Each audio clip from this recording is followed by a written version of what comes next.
A 37-year-old woman goes to her doctor for evaluation and treatment for infertility. She has never been able to get pregnant and very much wants to have a baby. She has bleeding for 10 days with her periods, and she says she has feelings of fullness in her pelvis and pain during her period.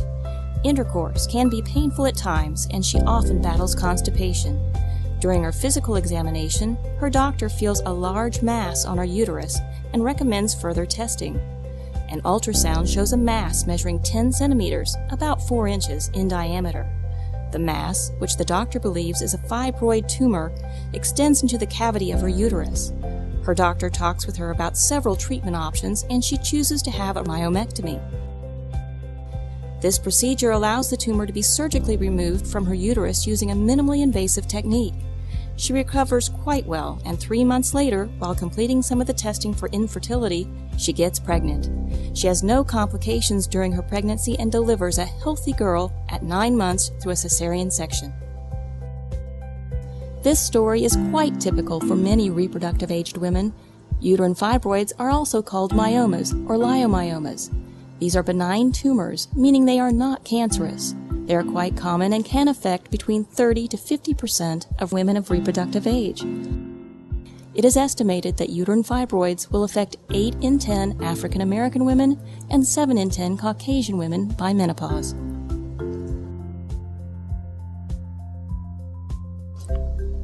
Let's begin with some basic anatomy. The uterus is a muscular, hollow, pear-shaped organ that contains and nourishes the embryo and fetus from the time the fertilized egg is implanted to the time of birth of the fetus.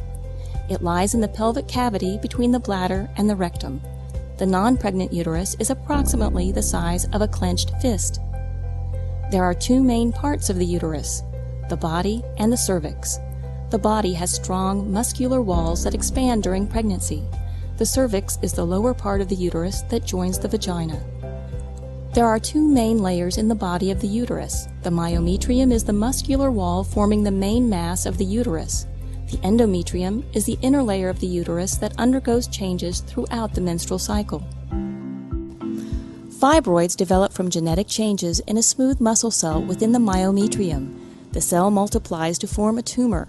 The exact cause of uterine fibroids is unclear, but there is evidence that it may be a combination of both genetics and hormones. Fibroid growth is regulated by many different factors, including hormones. Estrogen and progesterone, hormones produced primarily by the ovaries, may stimulate growth of the fibroids. And after menopause, when hormone levels are low, fibroids rarely grow and frequently shrink. Maintaining a healthy diet and exercise seem to reduce the risk of fibroids. Medications, such as low-dose birth control pills, have little or no impact on fibroid growth. Fibroids are usually found in or around the body of the uterus, but sometimes occur in the cervix.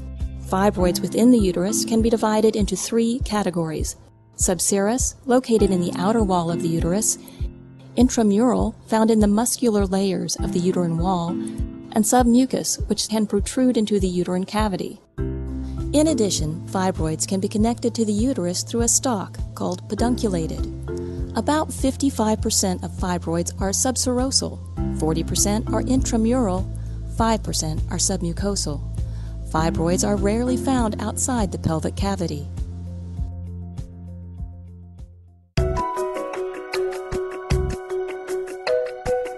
Symptoms from fibroids are related to their size and location. Although most women with fibroids have no symptoms, many may have significant symptoms including pelvic and abdominal pressure or pain and excess bleeding. Approximately 1/3 of women with fibroids will have abnormal uterine bleeding, pain, or pressure in the lower abdomen. Women with fibroids pushing into the cavity of the uterus often have irregular bleeding and may have problems with fertility. Fibroids in the muscle or just beneath the outer surface of the uterus are more likely to cause pressure, pain, and affect nearby organs such as the bladder or rectum. This image shows a uterus with a large fibroid. Sometimes fibroids can enlarge so much that they change the shape of the uterus. Let's discuss some of the common symptoms associated with fibroids. Abnormal uterine bleeding is the most common symptom associated with fibroids and is the main reason women seek treatment. Intramural and submucosal fibroids can distort or enlarge the uterine cavity. Pressure from submucosal fibroids on the endometrium can cause excessive bleeding. Because abnormal uterine bleeding can result from other causes, such as endometrial cancer and hormonal problems, it is important that women with fibroids who have abnormal vaginal bleeding receive a thorough evaluation for other causes of bleeding. Pain is a common symptom of fibroids. Women with fibroids may have painful menstrual cramps. A rapidly enlarging fibroid may outgrow its blood supply and degenerate, causing pain and cramping. Pedunculated fibroids, which are attached to the uterus by a thin stalk, may twist and cause severe pain. Large uterine fibroids, or those which push on the bowel, the vagina, or pelvic wall, may also make bowel movements, sexual intercourse, or certain movements painful. Large fibroids may press on nearby pelvic organs. If the fibroid presses on the bladder, which lies in front of the uterus, a woman may have urinary frequency or urgency as shown in the MRI image here. Pressure on the ureters, which are the tubes that transport urine from the kidneys to the bladder, can result in kidney damage if the fibroids are not removed. Fibroids in the lower uterus may put pressure on the large bowel and rectum, which could cause painful bowel movements, constipation, changes in the shape of stools, or hemorrhoids. Fibroids may affect fertility and can impact pregnancy. Uterine fibroids are found in 5 to 10% of infertile women. However, fibroids are the single cause of infertility in only 2 to 3% of these women. So it's important for infertile women and their partners to have a thorough investigation to identify other causes of infertility. There are several explanations for why uterine fibroids may affect fertility. Changes in the position of the cervix, the vaginal opening to the womb, from the fibroids above may affect the number of sperm that can travel through the cervix. Changes in the shape of the uterus can interfere with sperm movement. Changes in the uterine muscle which prevents movement of the sperm or the embryo. Inflammation in the wall of the uterine cavity which can affect implantation. Effects on the blood flow to the uterine cavity where the embryo would implant. Blockage of the fallopian tubes by the fibroids. The egg and tube are separated by fibroids and the egg cannot find its way into the tube. If the fibroids are in the uterine cavity or push on the fallopian tubes, they can affect a woman's fertility. However, it is not clear whether fibroids in the uterine muscle affect fertility if they do not directly influence the movement of sperm, egg, or embryo. In a study of women with unexplained infertility, the chance of pregnancy was 25% for a woman who did not have fibroids. For women with fibroids, the chance to get pregnant was 11%. In women who had fibroids but had them removed, their chance to conceive was 42%. This shows that fibroids may play a role in hampering a couple's ability to conceive. Fibroids that affect fertility are usually submucosal or intramural. With in vitro fertilization, a form of assisted reproductive technology, fibroids in these locations may also lower success. Fertility is affected because the fibroids either are within or pushing into the cavity. Large fibroids measuring 5 centimeters or greater also decrease the chances of success. Fibroids may or may not grow during pregnancy or cause complications. If a fibroid does grow, it will typically do so in the first 12 weeks of pregnancy. It may also shrink later in pregnancy. This image shows a large fibroid pressing into the uterine cavity next to the developing fetus. Sometimes when fibroids enlarge during pregnancy, they outgrow their blood supply and degenerate. However, fibroids that remain or grow can change the baby's position and increase the risk for cesarean section, miscarriage, and preterm birth. The management of uterine fibroids depends on your physician's recommendation. In certain cases, surgery to remove the fibroids prior to conception can reduce a woman's chance of miscarriage by 50%. A common question is whether fibroids can become cancerous. Cancers arising from the myometrium are called leiomyosarcomas. The overall risk of uterine wall tumors being cancerous, that is malignant, is approximately 1 in 1,000 in the reproductive years, but it is more common in postmenopausal women. a fibroid that grows after menopause may in truth be a leiomyosarcoma, and a hysterectomy to surgically remove the uterus is required. Now let's talk about how fibroids can be diagnosed. Uterine fibroids are often found with a pelvic examination. Other diagnostic procedures may help determine the presence, location, and size of fibroids and check for other conditions such as ovarian tumors or bowel masses. When a woman has irregular bleeding, a blood test can help determine if the bleeding is because she doesn't ovulate. An endometrial biopsy may be used to sample a small piece of the endometrium to test for precancerous changes. For some women, diagnostic tests may be helpful in determining the best treatment. Ultrasound uses the echoes from high-frequency sound waves to create a picture of the pelvic organs. Transvaginal ultrasound is typically the first tool used to diagnose uterine fibroids. Since fibroids vary in size and location, both transvaginal and transabdominal ultrasounds may be used to best visualize the fibroids. Sonohysterography is an ultrasound procedure in which a small amount of fluid is placed in the uterus through a thin plastic tube. Most women experience some mild cramping with the insertion of the fluid. The fluid helps visualize an outline of the uterine cavity and improves the ability to identify fibroids which protrude into or distort the space. Sonohysterography can also help determine the best approach for treating the fibroid. The procedure can be performed in your physician's office. Hysterosalpingogram, or HSG, uses X-ray to produce an image of the inside of your uterus and determine if the fallopian tubes are open. For an HSG, a thin plastic tube is passed through the cervix and an iodine-containing fluid is injected into the uterine cavity and allowed to flow into the fallopian tubes. X-rays are taken during the procedure. Fibroids which protrude into or change the shape of the uterine cavity or those that block the fallopian tubes can be identified by an HSG. Magnetic resonance imaging, or MRI, produces a picture by absorbing energy from specific high-frequency radio waves that can determine if fibroids are present. An MRI is not routinely needed to diagnose fibroids. However, it may help clarify the diagnosis in some circumstances, such as when a woman has deep fibroids that cannot be felt on exam or seen with other procedures, or to determine the exact location and size of fibroids in the uterus. Diagnostic hysteroscopy is useful to determine the presence of submucosal fibroids.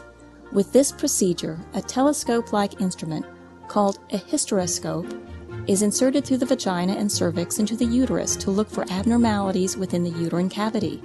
If this procedure is performed in an operating room, a submucosal fibroid may be removed. Because of the availability of other minimally invasive procedures, diagnostic laparoscopy is rarely used to diagnose a uterine fibroid. This surgical procedure involves inserting a telescope through the umbilicus and inflating the abdomen with carbon dioxide. The external surface of the reproductive organs can be seen through the laparoscope. Once a woman has had her uterine fibroids diagnosed, the next step will be to evaluate her treatment options. Fibroids usually don't require treatment since most women don't have symptoms.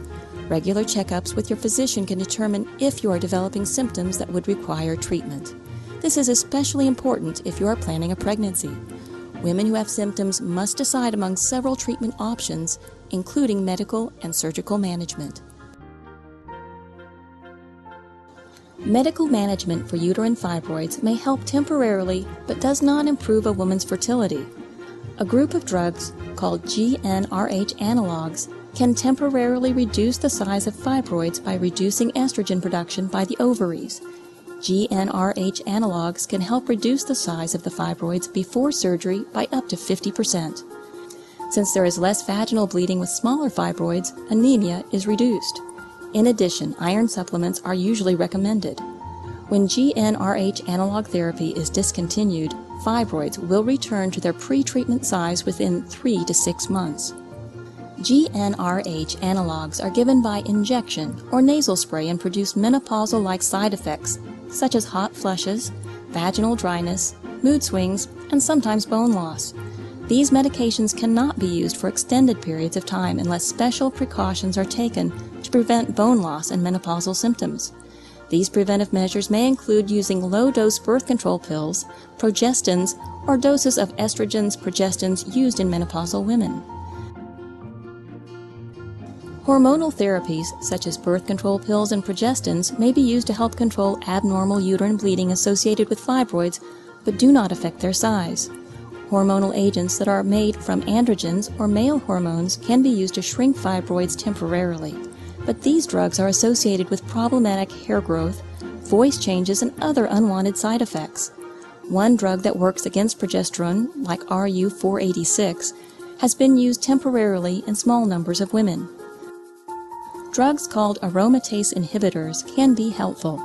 They prevent the male hormones from converting to estrogens, which decreases symptoms and uterine size in women with fibroids. Alternative approaches, such as herbal and homeopathic therapies, have not been shown to improve symptoms caused by fibroids. Although iron therapy may improve anemia, other nutritional modifications are not of proven benefit. None of these approaches can be considered a primary treatment for uterine fibroids at present. Research continues to evaluate other medical therapies. For women with symptoms, there are a variety of surgery options available to treat uterine fibroids. However, if a woman wants to get pregnant, there are only two surgical options: myomectomy, which is surgical removal of the fibroids, and a procedure called magnetic resonance guided focused ultrasound surgery. There are several ways a myomectomy can be done. In most cases, the size and location of the fibroids will determine the appropriate surgical techniques. Some fibroids may be removed through minimally invasive procedures such as hysteroscopy, laparoscopy, or robotic procedures. Women with large multiple fibroids usually require an abdominal myomectomy. In an abdominal myomectomy, or laparotomy, the surgeon makes an incision in the abdomen and removes the fibroids from the uterus. The hospital stay is usually 24 to 72 hours, with complete recovery in 4 to 6 weeks. The two major risks of a myomectomy are excessive blood loss and adhesions or scar tissue that may impair future fertility. In addition, if surgery involves entering the uterine cavity, there can be scarring on the inside of the uterus.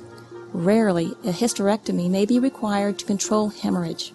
If the myomectomy involves extensive repair to the uterus, a woman may have to have a cesarean section with a future pregnancy to reduce the risk of uterine rupture during labor.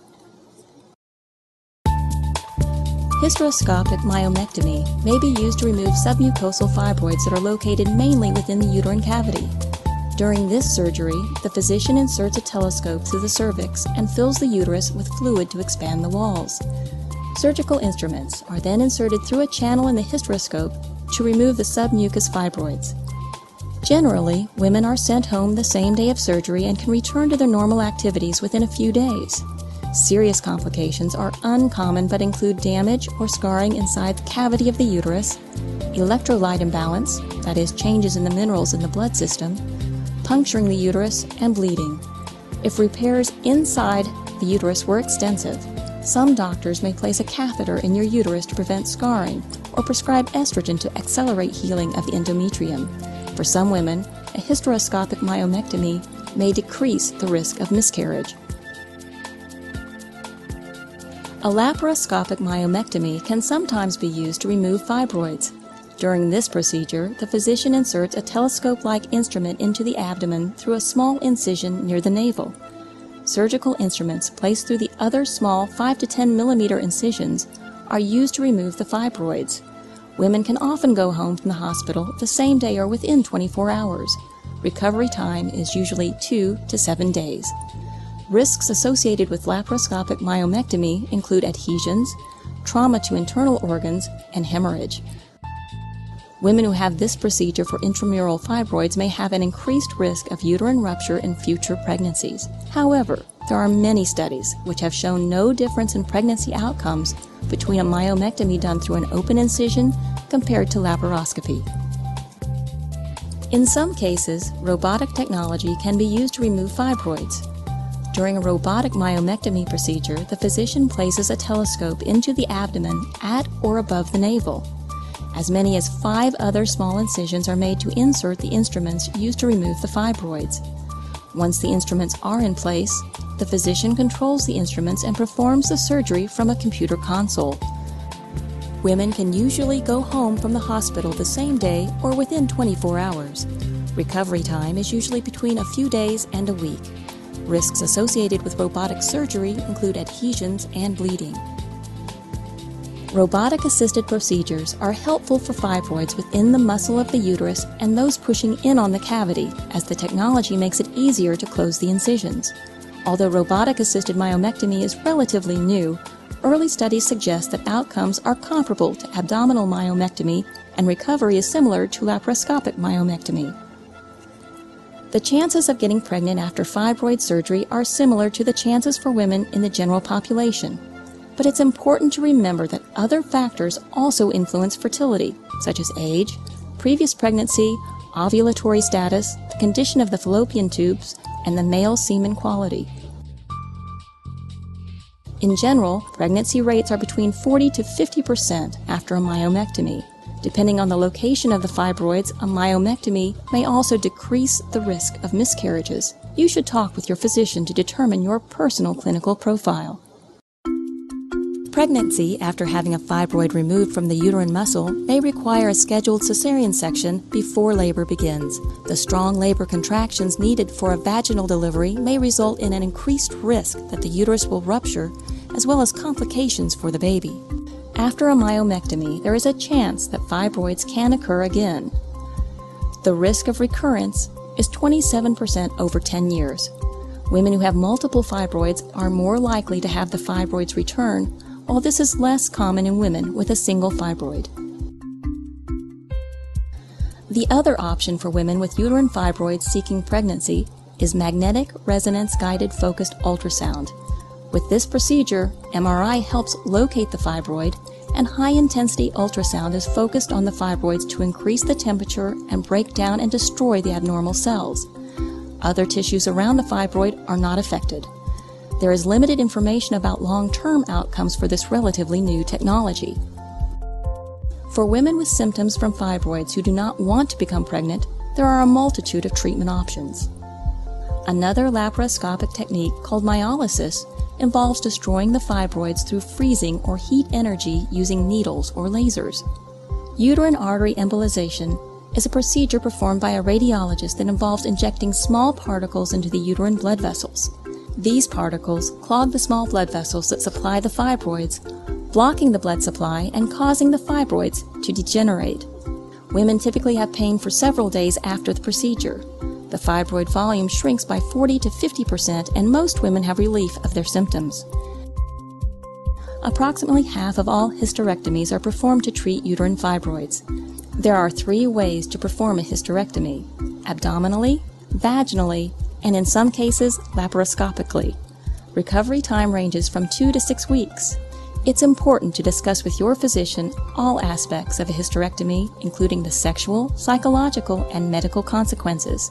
If your ovaries are removed at the time of the hysterectomy, it's also important to talk about issues relating to menopause. In conclusion, uterine fibroids are quite common in women of reproductive age. Symptoms include bleeding, pain, pressure, and infertility. Diagnosis can be made by ultrasound, saline-infused sonography, Hysterosalpingogram, hysteroscopy, or MRI. Your treatment depends on whether or not you want to become pregnant. For women who want to become pregnant, treatment options include myomectomy and magnetic resonance guided focused ultrasound. For those who are finished with their childbearing, hysterectomy, embolization, and ablation can relieve symptoms. Please see your physician for a customized evaluation and to decide which treatment options are best for you.